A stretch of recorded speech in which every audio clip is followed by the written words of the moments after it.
Hoy vamos a hablar de un tema del que casi nunca se habla con claridad, pero que preocupa a muchos matrimonios católicos. Existe una pregunta que numerosos esposos se hacen en silencio. ¿Todo está permitido dentro del matrimonio simplemente porque existe amor y consentimiento? ¿O también existen límites morales que la Iglesia nos invita a respetar? La respuesta puede sorprender a muchas personas. La Iglesia siempre ha enseñado que el matrimonio es santo y que la intimidad entre los esposos también lo es. Pero precisamente por esa razón, la sexualidad conyugal no queda al margen de la ley de Dios. El amor matrimonial no significa que cualquier acto sea moralmente bueno. La intimidad debe vivirse siempre respetando la dignidad de la persona y el verdadero significado del acto conyugal, tal como Dios lo ha querido.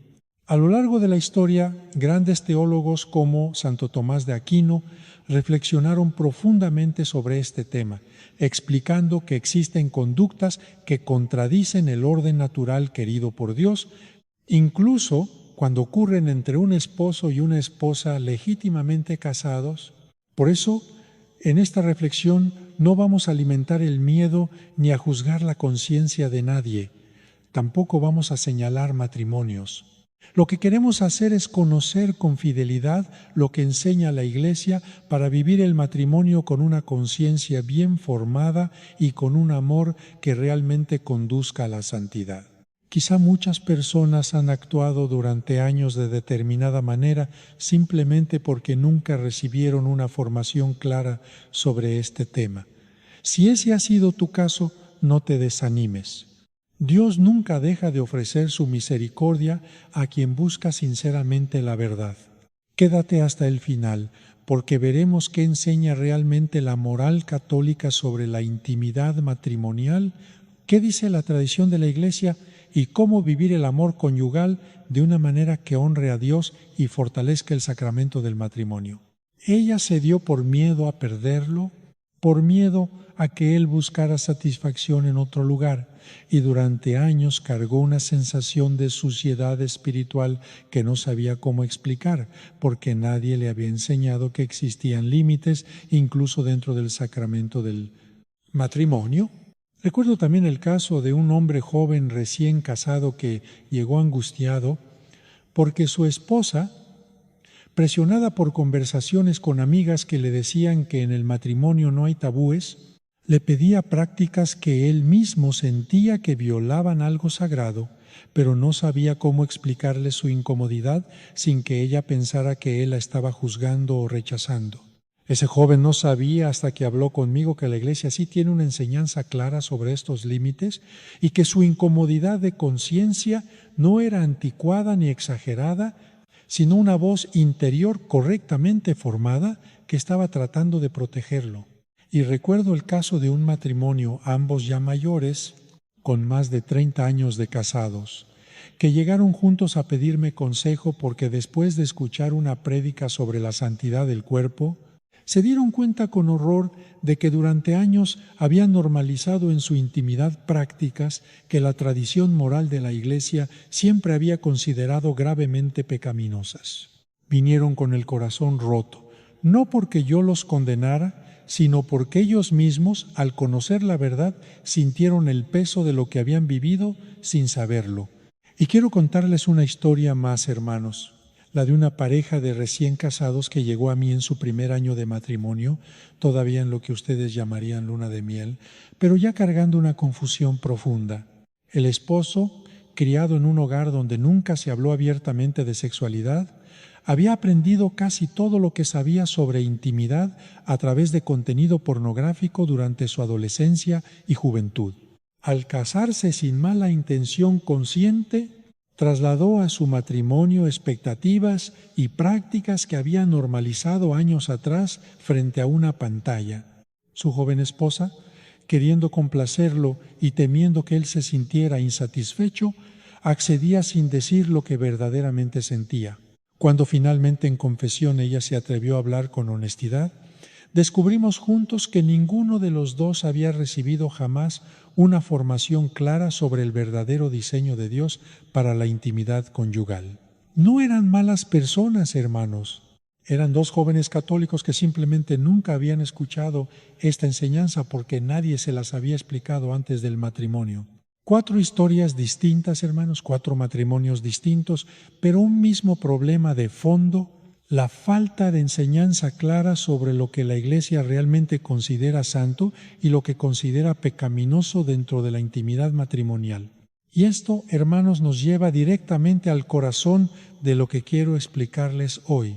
Santo Tomás de Aquino, doctor de la Iglesia, en su obra cumbre, la Suma Teología, en la segunda parte, cuestión 154, hace una clasificación de los pecados de la carne que sorprende a la mayoría de los católicos modernos porque contradice completamente lo que la cultura de hoy nos ha enseñado a pensar. Santo Tomás explica que dentro de los pecados de lujuria existe una jerarquía de gravedad y que los pecados que él llama contra naturam, es decir, pecados contra la naturaleza, contra el orden mismo que Dios estableció para el uso del cuerpo humano, son más graves que la fornicación, más graves que el adulterio e incluso más graves que el incesto entre parientes lejanos.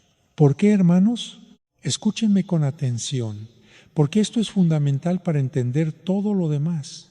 El adulterio, explica la tradición moral católica, es un pecado grave porque viola el pacto matrimonial, porque hiere a otra persona, porque rompe la confianza y la justicia debida al cónyuge. Es, en ese sentido, un pecado contra el prójimo y contra la institución sagrada del matrimonio. Pero los pecados que van contra el orden natural del cuerpo, hermanos, son pecados que van directamente contra Dios mismo, contra Dios como autor de la naturaleza, contra el diseño que Él mismo estableció desde la creación para el uso recto de la sexualidad humana. Es, en palabras de Santo Tomás, una ofensa más directa contra Dios, porque no solamente se falta la justicia debida a otra persona, sino que se rechaza el orden mismo que Dios impreso en la naturaleza humana. Por eso, hermanos, aunque suene contraintuitivo, la tradición moral de la Iglesia ha sostenido durante siglos que ciertos actos contra el orden natural, aunque se cometan dentro del matrimonio legítimo, entre esposos válidamente casados, con pleno consentimiento mutuo, son objetivamente más graves ante Dios que el adulterio mismo. San Alfonso María de Ligorio, doctor de la Iglesia y patrono de los confesores, dedicó buena parte de su Teología Moralis precisamente a explicar con claridad pastoral estos principios a los sacerdotes que debían orientar a los fieles en el confesionario. Él insistía en que el confesor debía explicar estas verdades con delicadeza, sin escalizar, pero también sin omitirlas por comodidad, porque callar la verdad sobre estos temas dejaba a los matrimonios católicos vulnerables ante las corrientes de su tiempo, que ya entonces buscaban normalizar toda práctica sexual bajo el pretexto de la libertad conyugal.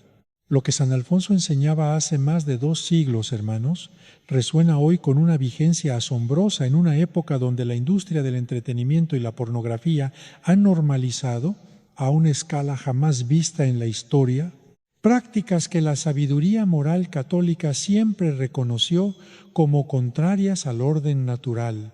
Y quiero explicarles algo más sobre esta jerarquía de gravedad que estableció Santo Tomás, porque entenderla nos ayuda a comprender el corazón mismo de esta enseñanza.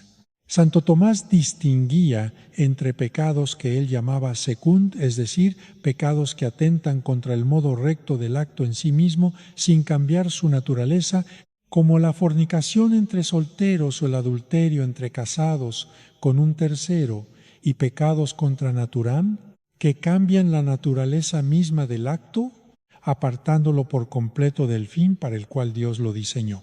En los primeros, explica Santo Tomás, el acto conserva su estructura natural, aunque se cometa fuera del contexto debido. En los segundos, la estructura misma del acto se abandona. Por eso, insistía el doctor Angélico, estos últimos son los más graves entre todos los pecados de lujuria, porque representan un rechazo más radical y más directo del plan del Creador. Ahora bien, hermanos, Quiero ser absolutamente claro con ustedes sobre a qué me refiero exactamente, porque no quiero que se queden con dudas ni con miedo sobre su intimidad matrimonial legítima. El Catecismo de la Iglesia Católica en el numeral 2360 nos recuerda algo bellísimo. La sexualidad mediante la cual el hombre y la mujer se entregan mutuamente por medio de actos propios y exclusivos de los esposos no es en absoluto algo puramente biológico, sino que afecta a lo más personal del ser humano. Solo se realiza verdaderamente cuando es integrada en el amor con que el hombre y la mujer se comprometen totalmente entre sí hasta la muerte. Y en el numeral 2362, el Catecismo nos enseña con ternura que la sexualidad es fuente de alegría y de placer cuando se vive dentro del designio de Dios. La Iglesia, hermanos, no condena la intimidad conyugal, no condena el placer entre esposos, no condena la ternura ni la pasión dentro del matrimonio. Todo lo contrario, la Iglesia celebra la unión conyugal como uno de los dones más hermosos que Dios le dio a la humanidad. De hecho, hermanos, quiero que quede muy claro, el Cantar de los Cantares, ese libro precioso de la Sagrada Escritura, celebra con una poesía apasionada y sensual el amor entre los esposos, sin ninguna vergüenza, sin ninguna represión. La Iglesia jamás ha enseñado que el cuerpo sea malo, ni que el placer conyugal sea sospechoso. San Juan Pablo, en sus catequesis sobre la teología del cuerpo, dedicó años enteros a explicar con una profundidad teológica extraordinaria la belleza del cuerpo humano como lenguaje del amor, como signo visible de una realidad invisible, el don total de una persona a otra. Por eso, cuando hablamos hoy de límites establecidos por Dios, no estamos hablando de represión, hermanos. Estamos hablando de un mapa que nos ayuda a vivir plenamente lo que nuestro cuerpo está diseñado para expresar el amor total, fiel y fecundo entre esposo y esposa. Lo que la tradición moral católica sí ha señalado con firmeza, siguiendo el testimonio constante de las Escrituras y de los padres de la Iglesia, es que el acto conyugal, para ser conforme al designio divino, debe respetar la estructura natural que Dios estableció. Aquella que une en un mismo acto el significado unitivo y el significado procreador, tal como lo enseñó con tanta claridad el Papa San Pablo VI en su encíclica Humanae Vitae y que reafirmó después San Juan Pablo II en sus catequesis sobre la teología del cuerpo.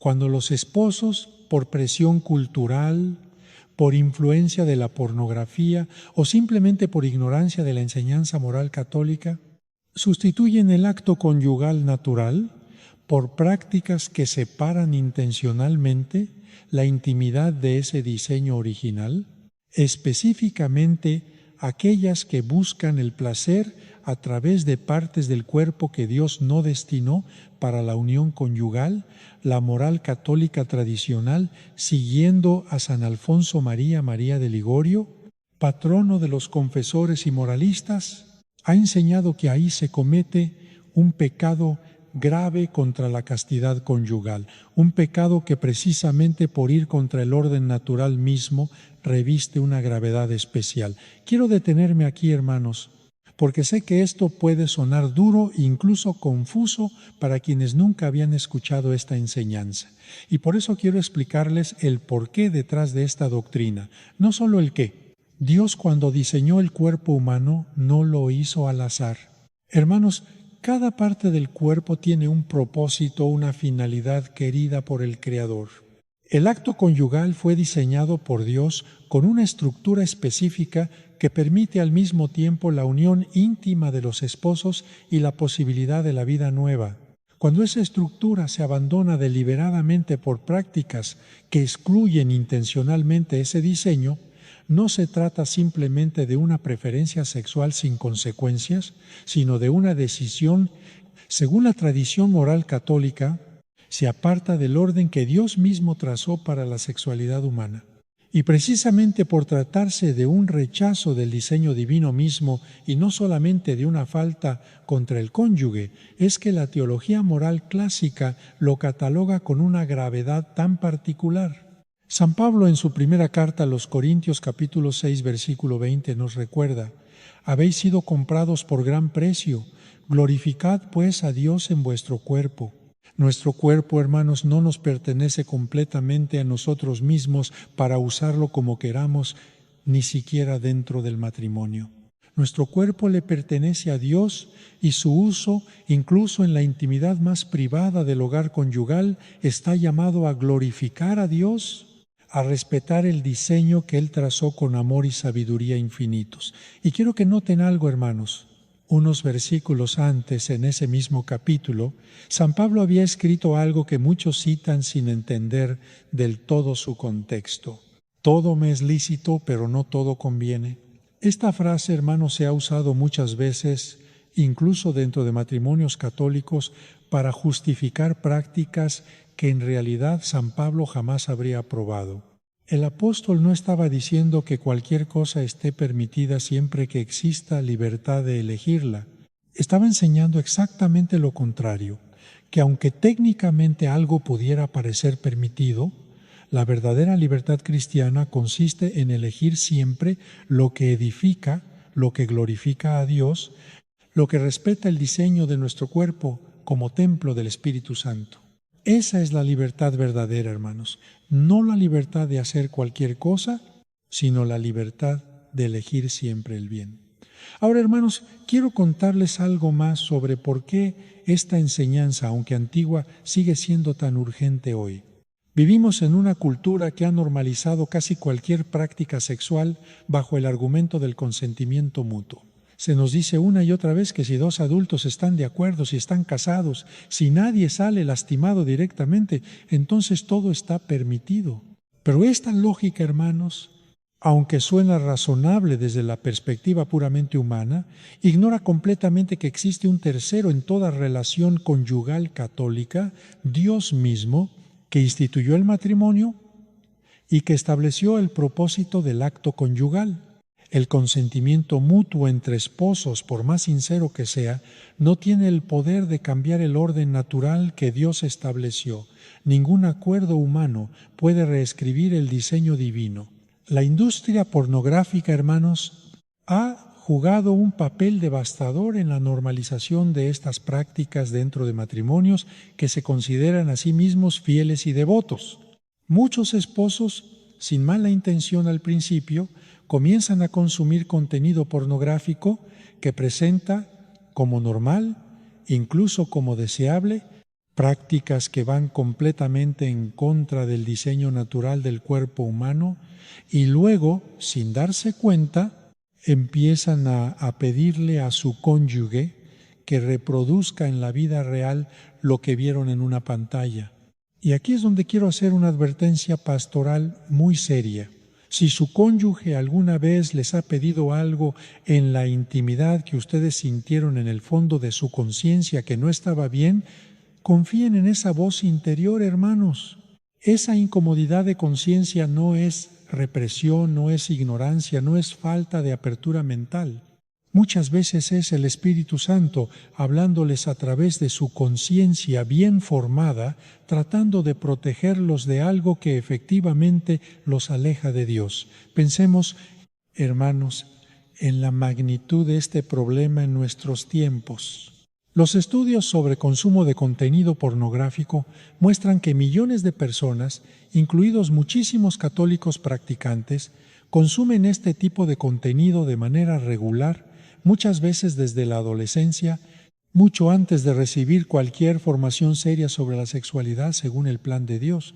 Cuando esas personas llegan al matrimonio, hermanos, llegan ya con un mapa mental de lo que debería ser la intimidad, un mapa dibujado por una industria que no tiene absolutamente ningún interés en la santidad, en la dignidad de la persona, ni en el diseño divino del cuerpo humano, sino únicamente en generar estímulos cada vez más intensos para mantener la atención y el consumo. Ese mapa mental, hermanos, entra en el matrimonio como un intruso silencioso, moldeando expectativas, generando comparaciones dañinas y empujando a muchas parejas hacia prácticas que jamás se les hubiera ocurrido buscar si hubieran sido formados desde el principio en la belleza del diseño natural de Dios. Quiero también dirigirme con toda la delicadeza pastoral que puedo a aquellos esposos que quizás están escuchando este mensaje y reconociendo que ellos mismos han sido quienes pidieron o presionaron a su cónyuge hacia estas prácticas. No les hablo condena, hermanos. Les hablo con la misma misericordia con que Cristo le habló a la mujer sorprendida en adulterio: ni yo te condeno, vete y no peques más. Dios no está esperando destruirlos por este pecado. Está esperando que se arrepientan, que confiesen con humildad y que restauren la santidad de su lecho matrimonial. La misericordia de Dios es infinitamente más grande que cualquier pecado que hayamos cometido, incluso este.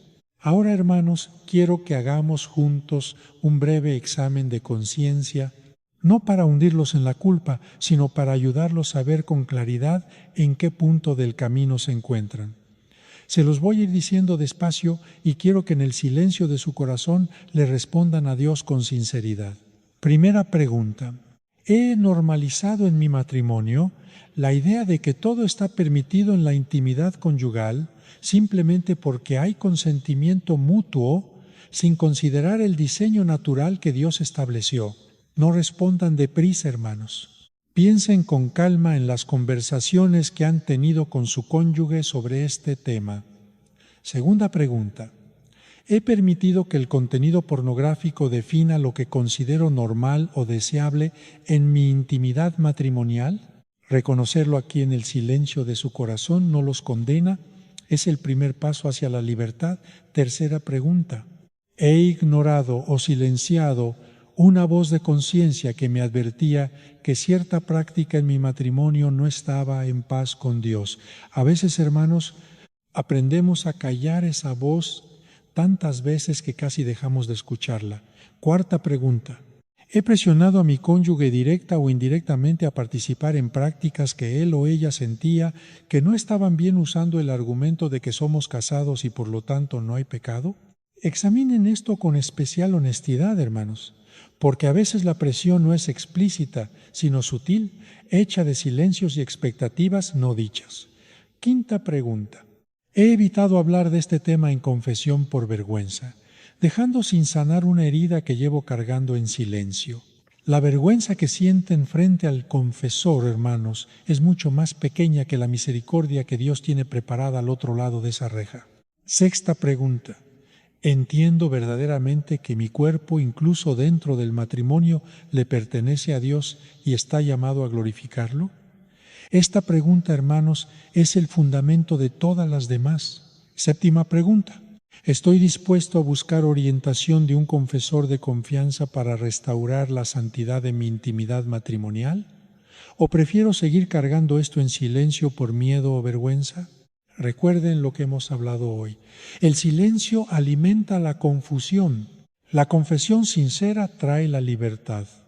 Hermanos, si al escuchar estas preguntas sintieron que el corazón se les apretó, que alguna de ellas les tocó una fibra muy sensible, no lo tomen como una condena. Tómenlo como una invitación. Dios no les está mostrando esto para aplastarlos. Se los está mostrando porque los ama y quiere restaurar la santidad de su matrimonio. Como dice el profeta Isaías, capítulo 1, versículo 18, «Venid luego y estemos a cuenta, dice el Señor. Si vuestros pecados fueren como la grana, como la nieve, serán emblanquecidos. Si fueren rojos como el carmesí, vendrán a ser como blanca lana». Ese es nuestro Dios, hermanos. Un Dios que no lleva cuentas de nuestras caídas para condenarnos, sino que las borra por completo cuando nos acercamos a Él con un corazón contrito y humillado. Quiero ofrecerles ahora, hermanos, algunos pasos concretos y prácticos para restaurar la santidad de la intimidad matrimonial. En caso de que alguno de ustedes haya reconocido en este examen de conciencia que necesita hacer un cambio, primero, hermanos, acérquense a la confesión con humildad y sinceridad. No tengan miedo de nombrar este pecado ante el sacerdote. Créanme, no es la primera vez que un confesor escucha algo así y no será la última. El sacerdote está ahí como instrumento de la misericordia de Dios, no como un juez implacable. Segundo, si fueron ustedes quienes iniciaron o presionaron hacia estas prácticas, busquen el momento adecuado para hablar con su cónyuge con humildad, reconociendo el error y proponiendo juntos un camino de restauración sin culpar ni avergonzar al otro. Tercero, eliminen de su vida todo consumo de pornografía, porque mientras esa fuente de contaminación siga presente, será muy difícil sostener una intimidad matrimonial verdaderamente santa. Cuarto, busquen instruirse juntos como pareja sobre la teología del cuerpo de San Juan Pablo Seguí, que explica de manera hermosa y profunda el verdadero sentido del amor conyugal según el designio de Dios. Quinto, oren juntos como matrimonio, consagrando su intimidad a Dios y pidiendo la gracia de vivirla siempre dentro de su diseño santo. Y quiero añadir un sexto paso, hermanos, que muchas veces se olvida. Sean pacientes consigo mismos y con su cónyuge en este proceso de restauración. No se trata de un interruptor que se apaga y se enciende de un día para otro. Si durante años han vivido su intimidad de una manera, ¿es normal que el camino de regreso al diseño natural tome tiempo? Requiera conversaciones honestas y a veces incluso genere cierta tensión mientras ambos aprenden a redescubrir su unión conyugal desde una perspectiva nueva. No se desesperen si el proceso no es inmediato, hermanos. Lo importante es la dirección del camino, no la velocidad con que se recorre. Y séptimo, sienten que este tema les genera confusión, ansiedad o dificultad para dialogar como pareja, no duden en buscar, además del confesor, un consejero matrimonial católico que pueda acompañarlos con la sensibilidad pastoral necesaria para estos temas tan delicados. Quiero también recordarles, hermanos, que la Iglesia no busca con esta enseñanza limitar la alegría ni la pasión dentro del matrimonio. Todo lo contrario. San Juan Pablo II te enseñaba que quienes viven la intimidad conyugal dentro del verdadero designio de Dios experimentan una libertad y una profundidad de unión mucho mayores que quienes buscan el placer separado de ese diseño. Porque el amor conyugal vivido, según el plan de Dios, integra el cuerpo, el corazón y el alma en una sola entrega total, mientras que las prácticas contrarias al orden natural, aunque puedan producir una sensación placentera momentánea, dejan alma con una sensación de vacío, de fragmentación, de algo que no termina de estar completo. Muchos matrimonios que han restaurado su intimidad, según el diseño de Dios, me han confesado que descubrieron una profundidad de unión, de ternura y de gozo espiritual que jamás habían experimentado antes, precisamente porque finalmente estaban viviendo su amor conyugal en plena verdad. Recuerdo especialmente el testimonio de aquel matrimonio joven del que les hablé al principio, el que llegó a mí en su primer año de casados sin saber que existía esta enseñanza. Después de varios meses de acompañamiento espiritual, de confesión sincera y de un verdadero esfuerzo por conocer juntos la teología del cuerpo, regresaron a agradecerme no por haberles señalado un pecado, sino por haberles abierto los ojos a una manera de amarse que ellos mismos describieron como mucho más real, mucho más nuestra, mucho más profunda que lo que habían vivido antes. Ese testimonio, hermanos, me confirma una y otra vez que esta enseñanza, lejos de ser una carga, es en realidad una liberación, un mapa hacia la plenitud que Dios diseñó desde el principio para el amor entre esposo y esposa. Y quiero decirles algo más, hermanos, algo que a veces se nos olvida en medio de toda esta enseñanza doctrinal. Dios diseñó el matrimonio para que fuera fuente de gozo, no de angustia. Si después de escuchar este mensaje sienten temor de que su intimidad matrimonial esté llena de pecados en cada rincón, quiero tranquilizarlos. La inmensa mayoría de la vida conyugal, vivida con amor, ternura, entrega mutua y respeto por el diseño natural, es completamente santa y agradable a Dios. No se trata de vivir con escrúpulos, contando cada gesto con miedo. Se trata simplemente de conocer con claridad y sin vergüenza cuáles son los límites que Dios estableció para vivir dentro de ellos con libertad y confianza, sabiendo que ahí, precisamente ahí, está la verdadera plenitud del amor conyugal. Quiero cerrar este mensaje ofreciéndoles algunos sacramentales que la tradición de la Iglesia ha usado siempre como apoyo en la santificación del matrimonio. Bendigan su hogar y su recámara matrimonial con agua bendita, especialmente después de haber restaurado su intimidad según el diseño de Dios. Consideren renovar sus votos matrimoniales ante un sacerdote como signo de su compromiso renovado con la santidad conyugal. Coloquen en su recámara una imagen de la Sagrada Familia, recordándoles que su hogar está llamado a reflejar esa santidad. Y recen juntos como esposos la oración de consagración del matrimonio a la Sagrada Familia, pidiendo la gracia de vivir su unión siempre dentro del designio de Dios. Y ahora, hermanos, quiero que oremos juntos aquí mismo en este instante. Pongan su mano sobre su pecho, si están en un lugar donde puedan hacerlo, cierren los ojos si van manejando, no lo hagan, y sencillamente escuchen con el corazón abierto. Señor Jesucristo, que instituiste el matrimonio como signo de tu propia unión con la Iglesia, ven hoy a sanar y a santificar nuestra intimidad conyugal.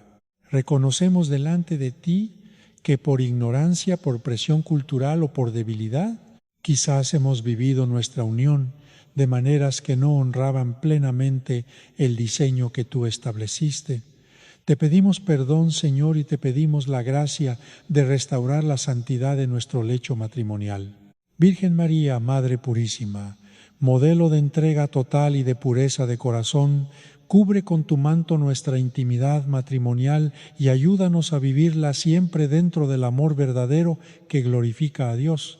San José, esposo castísimo, custodio de la Sagrada Familia, intercede por nuestro matrimonio para que sepamos amarnos con la misma pureza y entrega con que tú amaste a María y a Jesús. Espíritu Santo, ilumina nuestra conciencia para que sepamos discernir siempre entre lo que agrada a Dios y lo que lo ofende.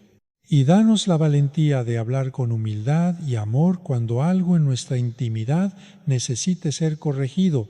Y a ti, Padre eterno, te entregamos nuestro matrimonio entero, confiando en tu misericordia infinita, sabiendo que quieres para nosotros no la angustia ni la vergüenza, sino la plenitud del amor verdadero. San Alfonso María de Ligorio, patrono de los confesores, intercede por todos los sacerdotes que acompañamos matrimonios en este camino para que sepamos hablar siempre con la verdad y con la misericordia que Cristo nos enseñó. San Juan Pablo II, que nos regalaste una comprensión tan hermosa del cuerpo humano y del amor conyugal, ruega por todos los matrimonios que están descubriendo hoy, quizás por primera vez, esta enseñanza. Ayúdanos desde el cielo a recibirla no con miedo, sino con la alegría de quien descubre un tesoro escondido en el campo de su propia vocación matrimonial. Amén. Carraspeo, Señor, te presento también a esos matrimonios que quizás en este mismo momento están sintiendo el peso de esta enseñanza sin saber cómo comenzar a restaurar su intimidad. Dale, Señor, la valentía de acercarse a la confesión, la humildad para hablar entre esposos con amor y sin culpas, y la esperanza de saber que ningún pecado, por más grave que la teología moral lo clasifique, está fuera del alcance de tu misericordia infinita. Y a mí, Señor, dame la valentía pastoral de seguir enseñando esta verdad con caridad, sin suavizarla para agradar al mundo, pero también sin endurecerla hasta convertirla en un peso imposible de cargar. Amén. Hermanos, antes de despedirme quiero recordarles una vez más, si este mensaje les ha tocado el corazón, suscríbanse a este canal, compartan este video con ese matrimonio que ustedes saben que necesita escuchar esta enseñanza. Y no dejen de escribir en los comentarios si sintieron que este mensaje era exactamente para ustedes. Recuerden que la santidad del matrimonio no se construye de golpe, se construye paso a paso, con humildad, con confesión sincera y con la disposición constante de dejarse guiar por el diseño de amor que Dios trazó desde el principio para el hombre y la mujer. Quiero que se lleven de este video algo muy concreto, hermanos. Antes de terminar esta reflexión, quiero dejarte una invitación muy sencilla pero muy importante. Si durante este mensaje descubriste que hay aspectos de tu vida matrimonial que necesitan ser presentados al Señor, no lo dejes para después. Acércate al sacramento de la reconciliación. La confesión nunca es un motivo de vergüenza. Es el lugar donde Dios restaura, sana y renueva el corazón de quienes desean volver a Él. Y si al escuchar esta enseñanza has comprobado que tú y tu esposo o esposa han procurado vivir su matrimonio según el plan de Dios, dale gracias al Señor. Perseveren con humildad y sigan siendo un testimonio silencioso para otros matrimonios que buscan vivir su vocación con fidelidad. Tal vez alguno piense, llevamos muchos años haciendo las cosas de otra manera, ¿todavía podemos cambiar? La respuesta es sí. Mientras hay vida, siempre hay esperanza. Nunca es tarde para comenzar de nuevo. La misericordia de Dios es más grande que nuestros errores y siempre está dispuesta a recibir a quienes regresan con un corazón sincero. Quizá hoy el Señor permitió que este mensaje llegara hasta ti porque quiere fortalecer tu matrimonio, sanar alguna herida o ayudarte a descubrir con mayor profundidad la belleza del amor conyugal vivido según su voluntad. No permitas que esta reflexión termine solo como una información interesante. Convierte estas palabras en un paso concreto. Habla con tu esposo o con tu esposa. Oren juntos. Busquen la confesión si es necesaria. Pidan al Señor que los ayude a vivir un matrimonio santo, donde el amor, el respeto y la entrega reflejen verdaderamente la presencia de Cristo. Porque la santidad del matrimonio no se construye en un solo día, nace de pequeñas decisiones de fidelidad, de humildad y de amor que repetidas cada día transforman el hogar en una verdadera iglesia doméstica. Si esta reflexión te ha ayudado, quiero invitarte a escribir en los comentarios: Señor, ayúdanos a vivir un matrimonio según tu voluntad. Que esa frase sea una oración por tu familia y por todos los matrimonios que necesitan la gracia de Dios. Y si conoces a una pareja que podría beneficiarse de este mensaje, compártelo con ellos. Tal vez hoy el Señor quiera servirse de ti para fortalecer un matrimonio, sanar una conciencia o acercar a una familia nuevamente a Él. Si todavía no formas parte de nuestra familia de Voz de Fe, te invito a suscribirte al canal y activar la campana de notificaciones. Junto al P. José de Jesús Aguilar Valdés, seguimos compartiendo cada semana enseñanzas de la Iglesia que nos ayudan a vivir la fe con mayor claridad, profundidad y fidelidad al Evangelio. Que el Señor bendiga abundantemente tu matrimonio, fortalezca tu familia y conceda a todos los esposos la gracia de amarse siempre con un corazón limpio, fiel y abierto a su voluntad. Que Dios los bendiga, los proteja siempre y que la Santísima Virgen María interceda por cada uno de sus hogares. Nos vemos en la próxima reflexión.